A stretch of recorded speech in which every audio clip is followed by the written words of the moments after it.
இன்னைக்கு நாம படிக்க போறது உயிர் எழுத்துக்கள் வரை வடிவங்கள். உயிர் எழுத்துக்களை எப்படி எழுதணும்னு கத்துக்க போறோம்.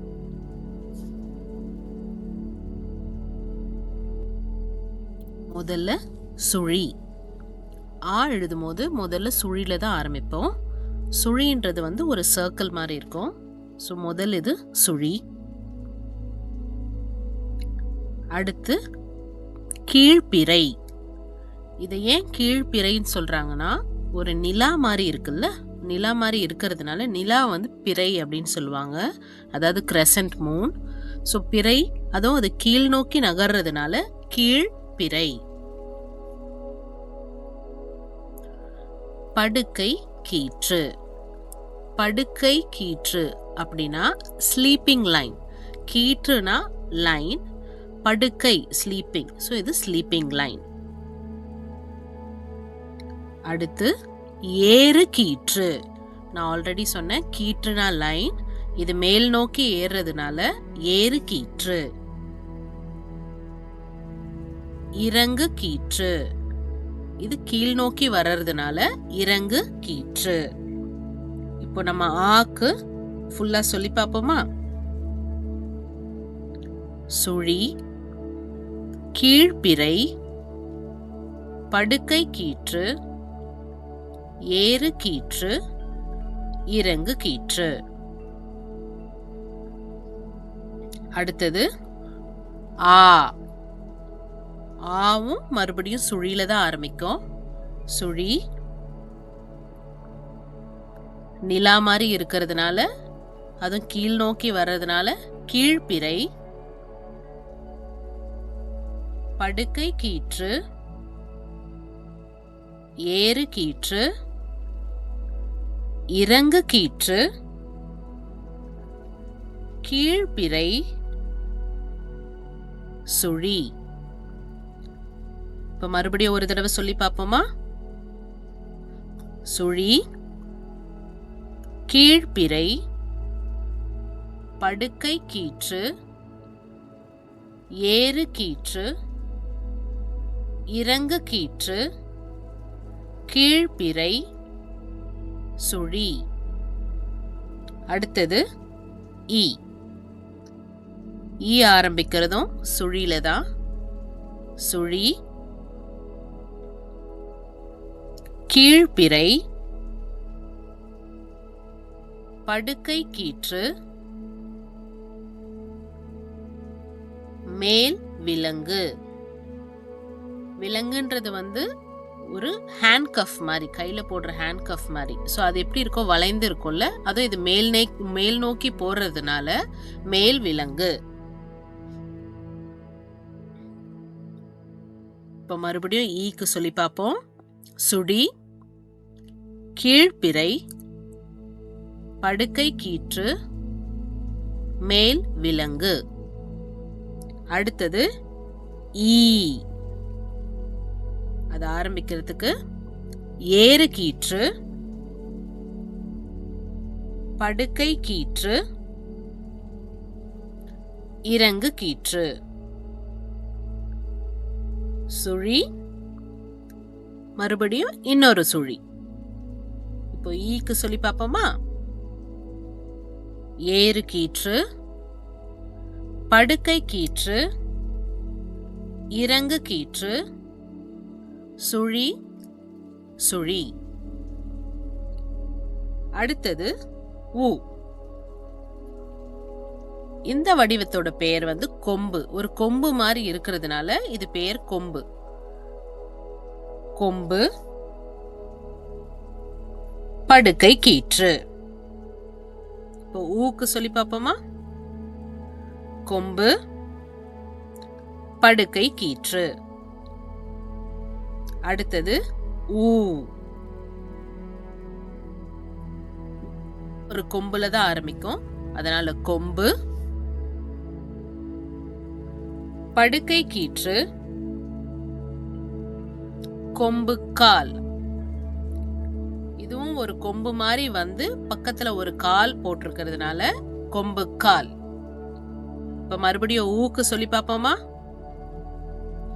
கொம்பு, படுக்கை கீற்று, கொம்புக்கால். அடுத்தது ஏ. ஏ எப்பவுமே சுழியில தானே ஆரம்பிக்கும். சுழி, படுக்கை கீற்று, இறங்கு கீற்று. மறுபடியும் சொல்லி பார்க்கலாமா? சுழி, படுக்கை கீற்று, இறங்கு கீற்று. அடுத்தது ஏ. சுழி, படுக்கை கீற்று, இறங்கு கீற்று. இது ஒரு ஸ்லாண்டிங் லைன் மாதிரி இருக்கு. அது தமிழ்ல எப்படி சொல்லணும்னா சாய்வு கீற்று. சாய்வு கீற்று. இப்போ ஏக்கு முழுதா சொல்லி பார்ப்போமா? சுழி, படுக்கை கீற்று, இறங்கு கீற்று, சாய்வு கீற்று. அடுத்தது ஐ. ஐ ஆரம்பிக்கிறது ஒரு கொம்பு மாதிரி, அதனால கொம்பு, வளைவு கீற்று. ஒரு லைன் பெண்ட் ஆன மாதிரி இருக்கிறதுனால இது வளைவு கீற்று. படுக்கை கீற்று. இது பேரு உள் வளைவு கீற்று. உள் பக்கமா வளைந்து இருக்கிறதுனால உள் வளைவு கீற்று. மறுபடியும் ஒரு உள் வளைவு கீற்று. இப்ப ஐக்கு சொல்லி பார்ப்போமா? கொம்பு, வளைவு கீற்று, படுக்கை கீற்று, உள் வளைவு கீற்று, உள் வளைவு கீற்று. அடுத்தது ஓ. ஓ ஆரம்பிக்கிறதும் சுழியில தான், அதனால சுழி. இதுவும் நம்ம கீழ்பிறை மாதிரியே வளைந்து இருக்கு, ஆனா மேல் நோக்கி இருக்கிறதுனால இது பேரு மேல் பிறை. மேல் பிறை. உள் வளைவு கீற்று. இதுவும் நம்மளோட கீழ்பிறை எப்படி இருந்ததோ அதே மாதிரி தான், ஆனா இடது பக்கமா வளைந்து இருக்கிறதுனால இடப்பிறை. இடப்பிறை. இது சாய்ந்து வளைந்து இருக்கு, அதனால இது பெயர் சாய் வளைவு கீற்று. சாய் வளைவு கீற்று. இப்ப நம்ம ஓக்கு சொல்லி பார்ப்போமா? சுழி, மேல் பிறை, உள் வளைவு கீற்று, இடப்பிறை, சாய் வளைவு கீற்று. அடுத்தது ஓ. சுழி, மேல் பிறை, உள் வளைவு கீற்று, இடப்பிறை,